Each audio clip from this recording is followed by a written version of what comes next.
நாம் யாவரும் எழுந்து நிற்போம்.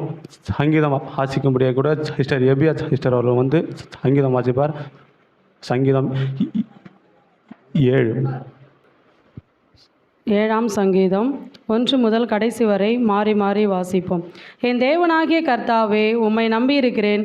என்னை துன்பப்படுத்துகிறவர்கள் எல்லாருக்கும் என்னை விலக்கி ரட்சியும்.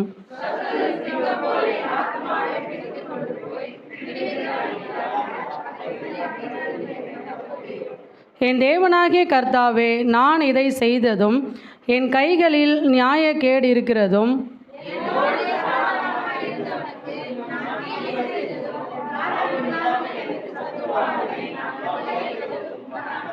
பகைஞன் என் ஆத்துமாவை தொடர்ந்து பிடித்து என் பிராணனை தரையிலே தள்ளி மிதித்து என் மகிமையை தூளிலே தாழ்த்த கடவன்.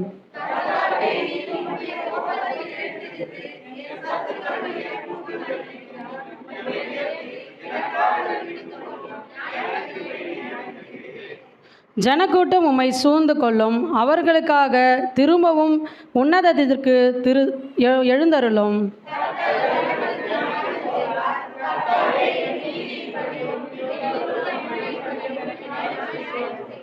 துர்மார்க்கனுடைய பொல்லாங்கை ஒழிய பண்ணும். நீதிமானை ஸ்திரப்படுத்துவீராக. நீதி உள்ளவராய் இருக்கிற தேவரீர் இருதயங்களையும் உள்ளந்திரியங்களையும் சோதித்தறிகிறவர்.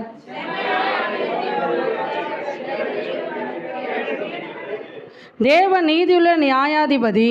அவர் நாள்தோறும் பாவியின் மேல் சினம் கொள்ளுகிற தேவன்.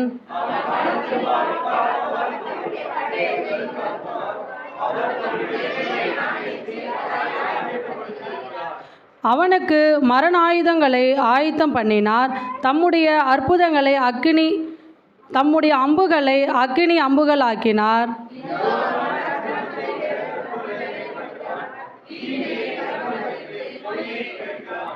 குழியை வெட்டி அதை ஆழமாக்கினான். தான் வெட்டின குழியிலே தானே விழுந்தான்.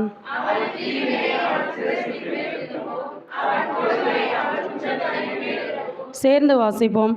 நான் கர்த்தரை அவருடைய நீதியின்படி துதித்து உன்னதமான கர்த்தருடைய நாமத்தை கீர்த்தனம் பண்ணுவேன். ஆமென்.